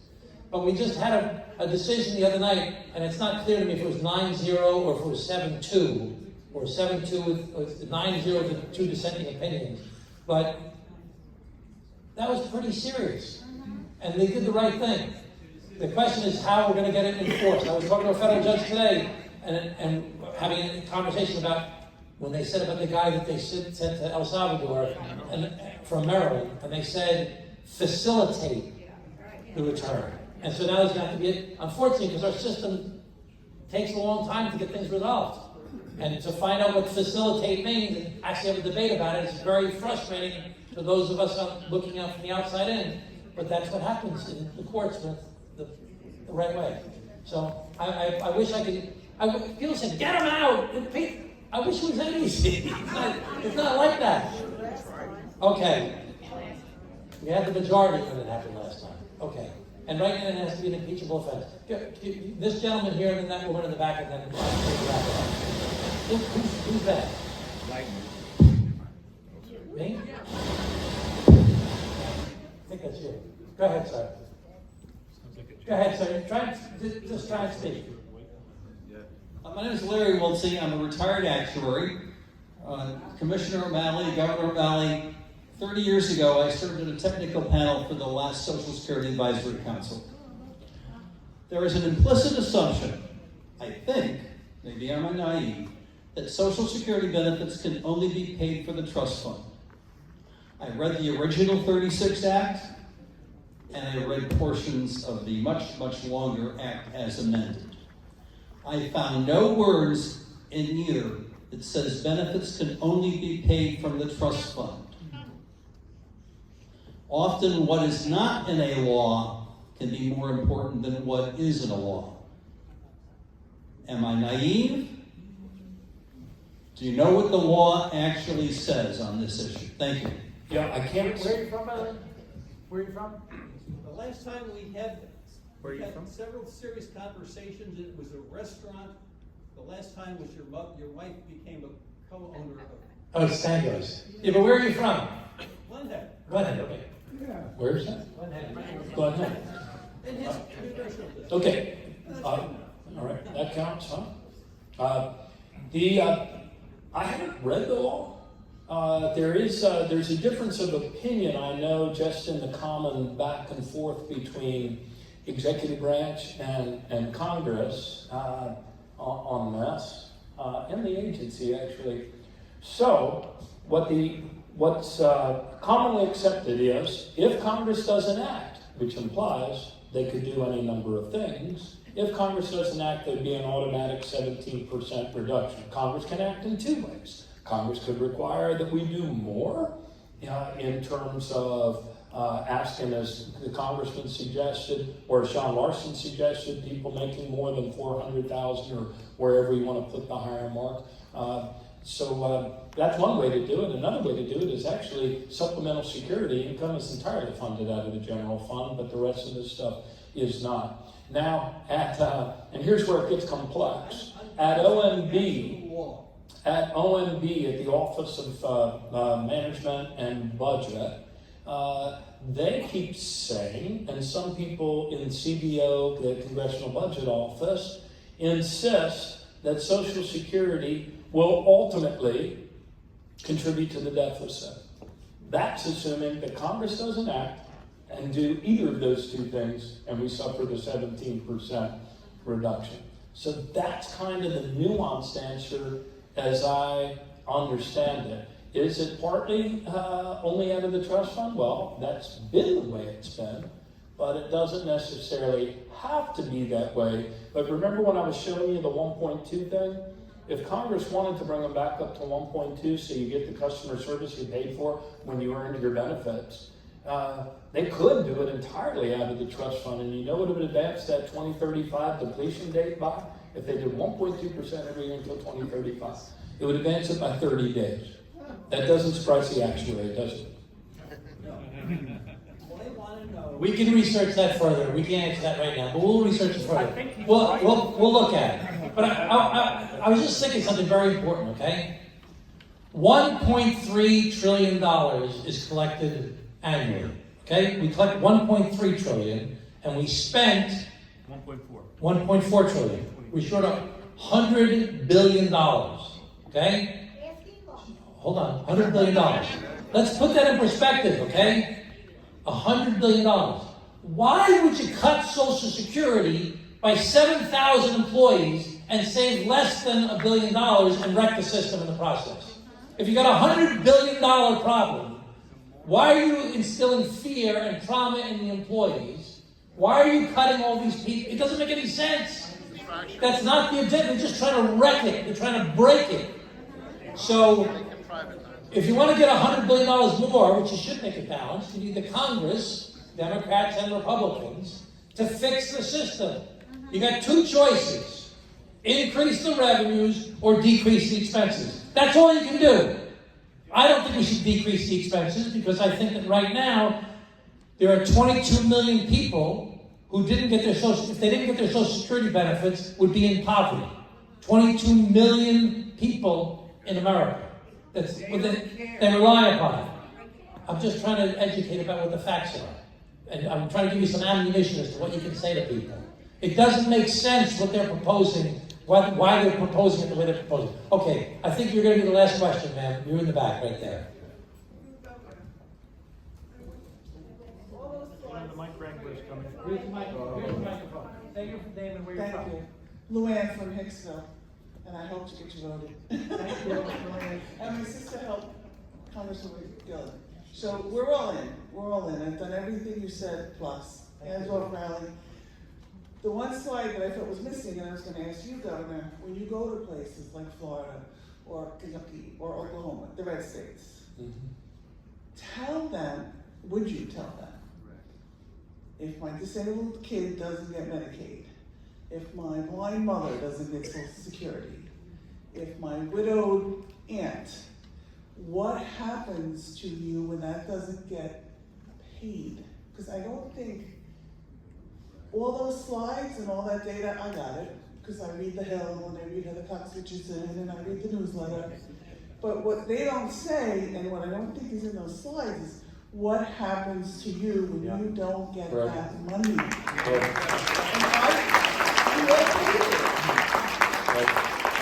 your money. You're not getting your money.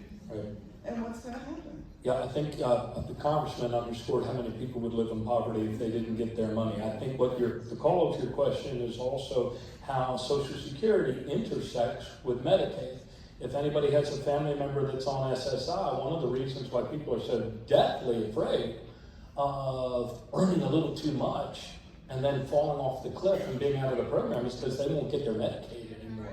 They only get Medicaid because they're on SSI. And the other thing is that Social Security acts as the point of, as the place where you apply for your Medicare, and then is in essence kind of the collection agency or the billing agency through which you pay for your Medicare. So there's a cascading effect beyond the hugely important program of Social Security, and it does affect Medicare and Medicaid. I was at an area in Florida, and a woman said, there aren't many young people here. Are there many young people here tonight? So we need to talk to young people. Do you remember marriage equality, how quickly it changed? That wasn't because suddenly, AARP did wonderful ads to target seniors about marriage equality. That was grandkids talking to grandparents. In the same way, grandparents need to talk to grandkids. Because this lady said, I know what to tell them. Tell them we're all moving into the basement of their own home. And it comes down to just understanding what people's lives are like and having empathy. I think it was the president who said earlier, how do I say your last name? Osorio, said to me earlier, he said, when that Howard Lutnick, who was the Secretary of Commerce, and he got out and he said, well, my 94-year-old mother, if she didn't get her Social Security check, she wouldn't complain about it. And the guy's a billionaire. I mean, it was just so insensitive. There are millions, tens of millions of people in America that this is their only lifeline. This is all they've got. That's it. Yeah. So, and there's probably people in this room that it's the only thing they've got as well. So, we're going to keep on. We're going to do more of these things. We're going to do more of the town halls. I had 9,000 people on my town hall the other day. We're going to do more of these things. We're going to try to educate people, get people involved. And I'll stay around here to take more questions from people if people want to talk to me about particular issues. But I want to just say, don't underestimate how important you are. Okay? You're kind of weirdos that you came out on a Monday night, and you came to a meeting like this. But we need you guys. We need you to understand what's going on and educate other people. Thank you very much, everybody.